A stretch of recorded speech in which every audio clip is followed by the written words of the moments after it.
Chapter 6, Cocaine, Amphetamines, and Related Stimulants. This is the full video of my lecture for the Substance Use Disorder Counseling and Chemical Dependency classes. In this chapter, we examine the principal stimulant drugs, their history, and their current status. We also talk briefly about the new emerging synthetic drugs, which sometimes work as stimulants. This video was created by David Joe Miller. Some of the material originally appeared on my blog, counselorsoapbox.com. Photos are courtesy of pixabay.com and Wikimedia Commons and are licensed under the Creative Commons license. We'll begin our discussion of stimulants by talking about the coca leaf, the source for cocaine. It was found growing wild in Bolivia, Ecuador, Peru, and northern Argentina, mostly in the high mountainous areas. Since it's a native plant, efforts to eradicate it have been almost worthless. Even if they can eliminate large fields that are grown commercially, the plant continues to grow in these remote, inaccessible regions. The coca leaf has been used by native South Americans since ancient times, at least 1300 BC. In fact, I think more recent archaeological evidence is going to push that date back even farther. Among the Native Americans, it was used medicinally. It was used for work-related activities.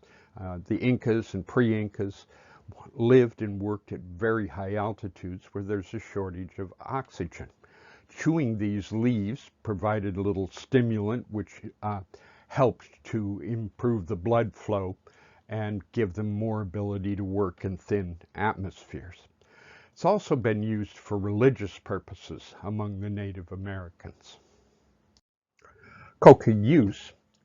The leaves were mixed with lime, roasted seashells, and chewed, sort of held between the lip and the gum, and the way that chewing tobacco might be used.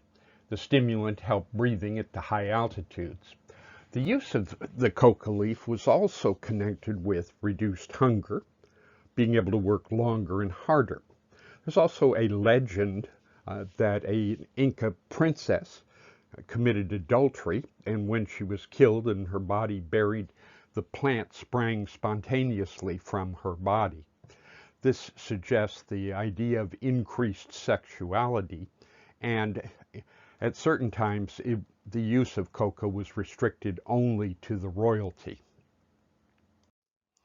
The Europeans discovered the drug, or it might be more accurate to say the Europeans learned about the drug from the Native Americans. The coca drug was both praised and reviled by early explorers. One thing that happened was they used the leaves as a way to tax the natives, and that became a way to control the native population. Cocaine was isolated by European chemists from the coca leaf about 1850. Freud discovers cocaine. Freud obtained a sample in 1885 and wrote a book, Über Cocaine, roughly translated about cocaine. He advocated cocaine as a local anesthetic and an aphrodisiac, and suggested it could be used to treat depression, indigestion, neuroses, syphilis, morphine addiction, and alcoholism. One of Freud's friends was the first known cocaine addict, and he reported experiencing hallucinations and formication, coke bugs, the feeling that insects are crawling on your skin. Freud gave samples to his research assistants. Many of them took them home and offered them to their families. His sample resulted in the first known overdose death of an assistant's wife. There's only one known legal use for cocaine in the United States, though many clients will try to convince you that their positive test must have been the result of something that was prescribed.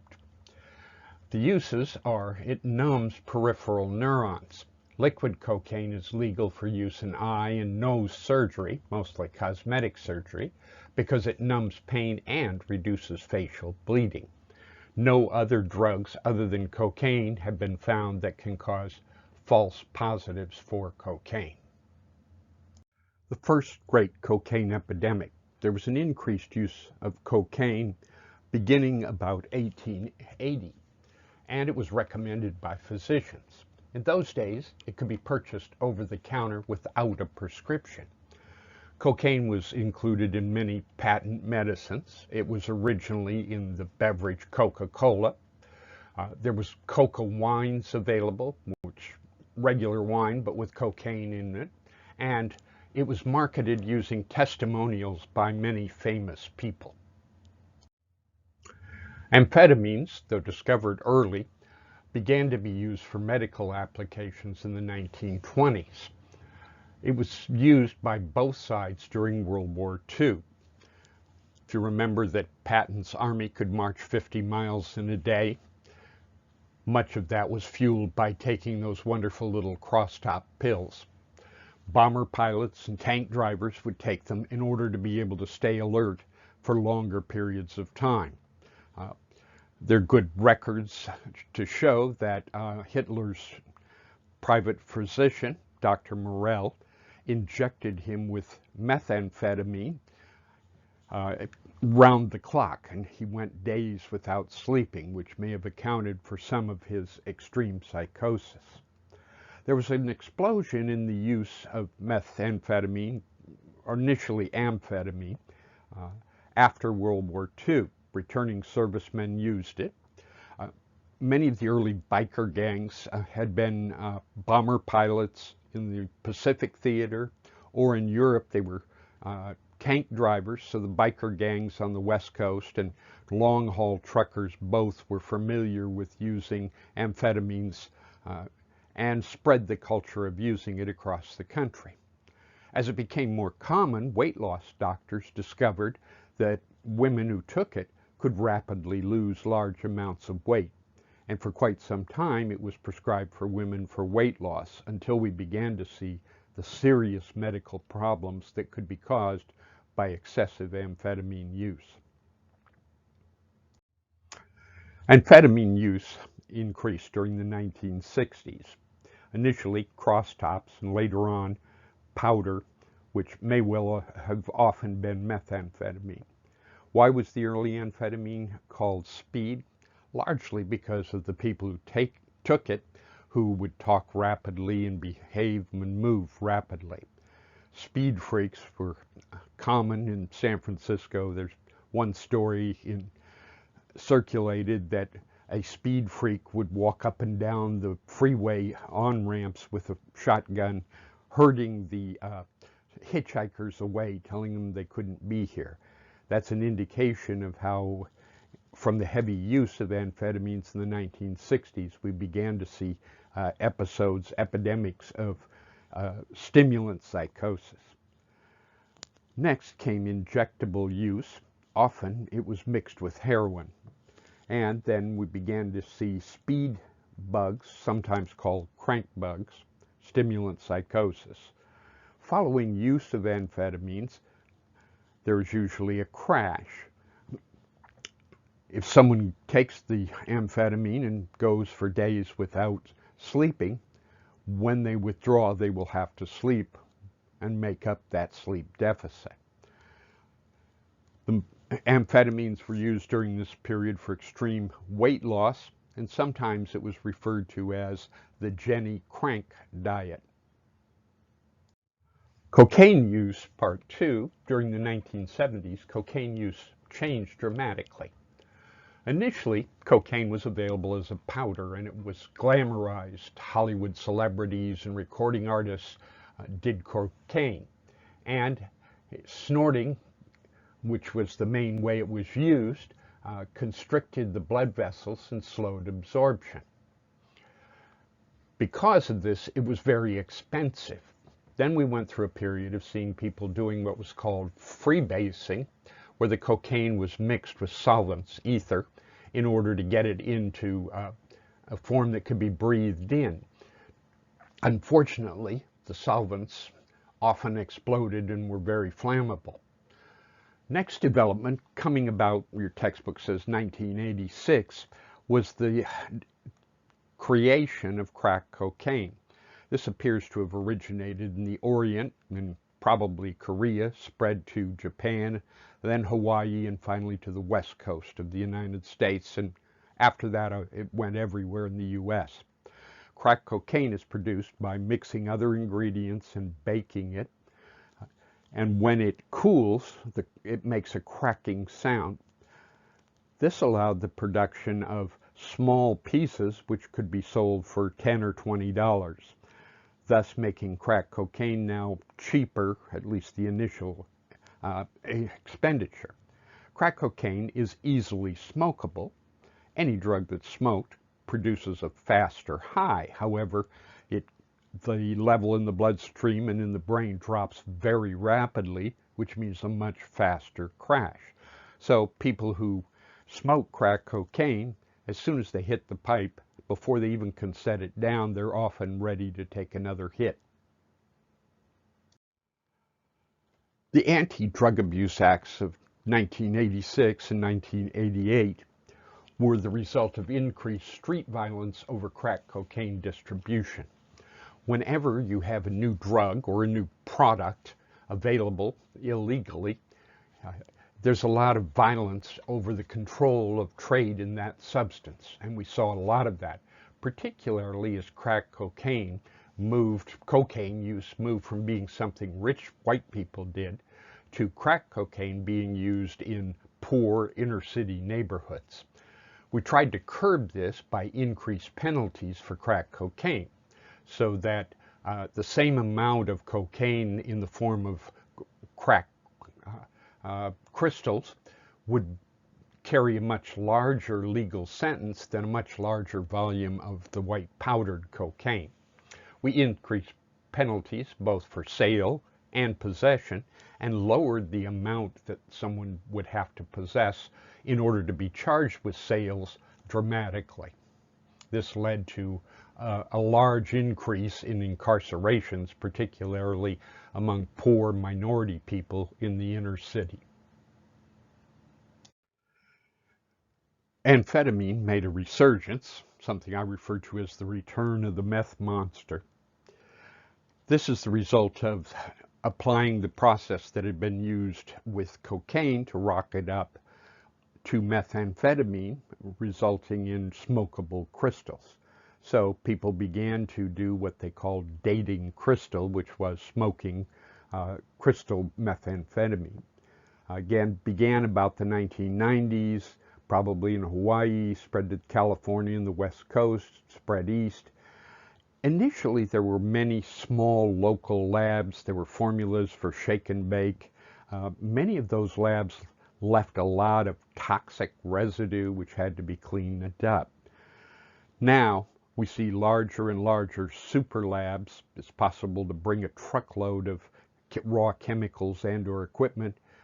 If it gets across the Mexican border, one of the principal routes, then it can be set up somewhere and manufacture very large quantities of methamphetamine or smokable methamphetamine. Because the large size of the Mexican border and a lot of the raw chemicals were coming from there, the Mexican mafia, Mexican gangs, began to have a huge impact on the manufacture and sale.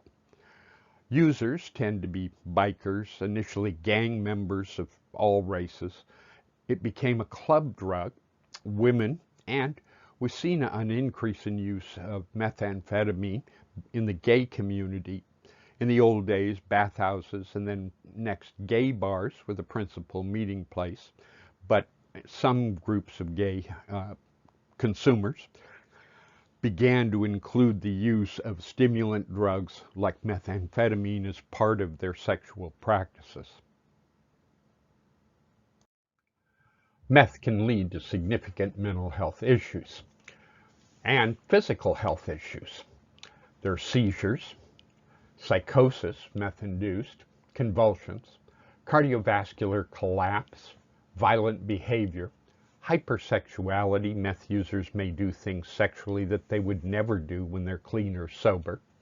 The crash results in depression, and the effects of poor diet, poor nutrition, result in meth mouth, the loss of teeth, and damage to other bones. There can also be brain issues, destruction of the dopamine pathway, where something natural like sex roughly doubles the amount of dopamine in the system. Methamphetamine increases it about 10 times. This results in a very pleasurable feeling, but over time that burns out, uses up the dopamine pathways. The brain downregulates. There are fewer and fewer receptors, and therefore when people crash from it, or after using it for a period of time, they may find it almost impossible to experience pleasure. There can also be motor impairment. Methamphetamine is a neurotoxin, can damage nerve cells, so it can cause memory impairment. It's been linked to Parkinson's. It causes pruning of the nerve endings as it poisons the endings on the nerve cells, and they die and break off and go into the bloodstream. If you've ever pruned a tree, you know that when you, or a bush, you know that when you clip it, it never grows back straight. It always grows back at an angle. Well, pruning of nerve endings can result in loss of ability, memory, or motor coordination that someone used to have. And so, even though those nerve endings may regrow, and there are reports that it can take 5 years or more, the person may not be able to do things they used to be able to do. For example, someone who is good at playing the guitar and does a lot of meth may discover they're having difficulty with the fingering. You can relearn those things, but again, it takes a long time for the nerve cells to endings to regrow, and then for the person to relearn something they used to know. Bath salts are a new form of synthetic, and some of these also have hallucinogenic properties. They were originally discovered in the plant, khat or cat, depending on your pronunciation, but once the chemical was discovered, they could be manufactured synthetically. They're called bath salts not because anyone would ever put these into bath water, but because they are labeled when they are imported as not for human consumption. So they might be listed as bath salts, herbal incense, water pipe cleaners. In some places in Europe, they were coming in and marketed as plant fertilizer, etc. By labeling them not for human consumption, they got around many of the Food and Drug Administration laws, and that allowed them to be sold openly over the counter. Most of these are cathinones, but over 600 different formulas have been discovered. The bath salts can be used orally, they can be snorted, they can be mixed with a fluid and used IV, and they can be smoked. Cocaine, amphetamine, methamphetamine, and related stimulants all have effects on nerves or nerve cells. They block the reuptake of dopamine, the pleasure chemical, norepinephrine, the one that gives you energy, and serotonin, which is connected to mood. Having blocked those, when the person withdraws from the drug, those are flushed out of the system, and now they have a shortage of these. Amphetamines and methamphetamine can also increase the release of dopamine and norepinephrine, so that not only do they block what's already in the system from being recycled, they also drain the system of all of these chemicals, neurotransmitters, which means it's going to take a long time for the body to be able to replenish those stores of those particular neurotransmitters. Effects of stimulants depend on the dose. At a low dose, there are physiological effects. The heart rate increases, the blood pressure goes up, respiration goes up, sweating increases, blood flow to the internal organs goes down, The body temperature will be elevated, pupils dilated, and it suppresses the appetite, producing anorexic effects. At low doses, stimulants produce behavioral effects: increased talkativeness, increased sociability, alertness and arousal increase, insomnia, small improvements in athletic performance, and it speeds up cognitive tasks, but it increases the error rate on those tasks. Some other behavioral effects of stimulants at low dose include increased sexual desire, though it may interfere with erectile dysfunction and eventually cause impotence. The effects of stimulants at high dose can be dramatic, one of which is paranoid delusions. When methamphetamine first came on the scene, especially crystal, smokable methamphetamine, hospital emergency rooms began to see an epidemic of what they thought was late onset schizophrenia because of the level of hallucinations. We've since learned that this was a stimulant psychosis, and that after 72 hours without the drug, it generally went away. However, there are reports that people did enough high doses of stimulants to permanently damage their brain, and thereafter they continued to have these symptoms, some of which were paranoid delusions, stereotypical behavior, rocking, hair pulling, chain smoking, fiddling with things, hallucinations, largely visual, formication, the feeling that bugs are crawling over their skin. All of these resemble organic psychosis such as schizophrenia and can be treated with the same antipsychotic meds. One of the controversial areas is the use of stimulants for treating attention deficit hyperactivity disorder, sometimes called attention deficit disorder. It's true that people who use stimulants, drugs, often get what we call stuck. They will stay on one thing for prolonged periods of time. Well, for some people with ADHD, this can seem to be a benefit. So stimulants, amphetamines, are commonly used for attention deficit hyperactivity disorder. However, I have some qualms about that personally, especially with people who either have a family history of addiction or alcoholism or themselves have had that issue. There are now at least 3 non-stimulant drugs that are available. Strattera was the first non-stimulant drug approved for ADHD. It's since been approved for both children and adults. Intunif is approved for ADHD in children ages 6 to 17. Capvey is approved for ADHD in children ages 6 to 17. I believe that those last 2 drugs, while not officially tested, not having an indication for treating ADHD in adults, are probably also being prescribed off-label for that condition in adults.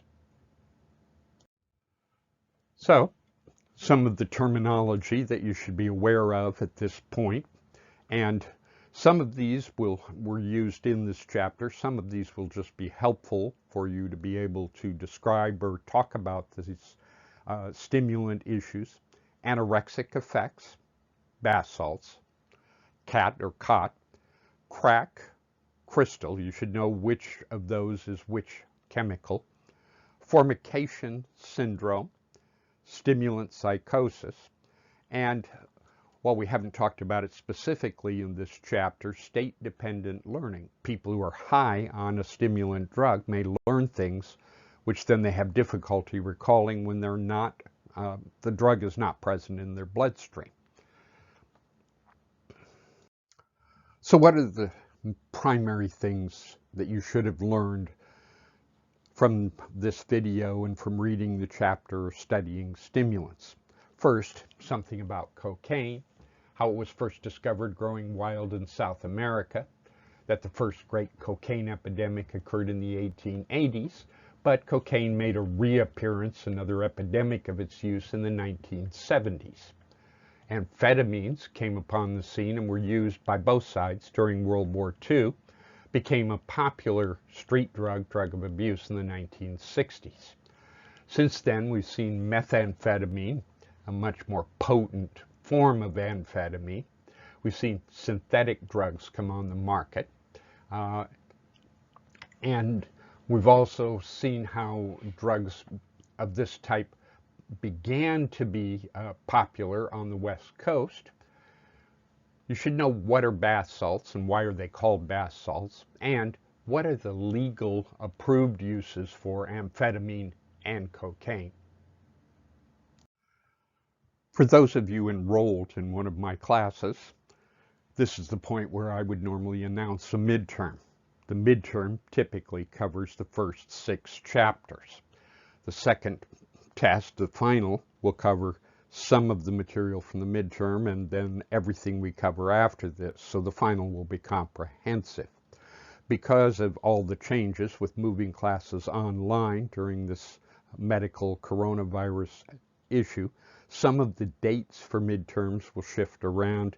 Please check your school's online source, either Moodle or Canvas. Watch for announcements on the specific date and time and how to take the midterm and then the final online. If you have questions about these and you're registered in one of my classes, please send me an email. If you're watching this on YouTube and not registered in a class, you're welcome to leave questions as part of the comments, and I will try to answer as many of those as time allows.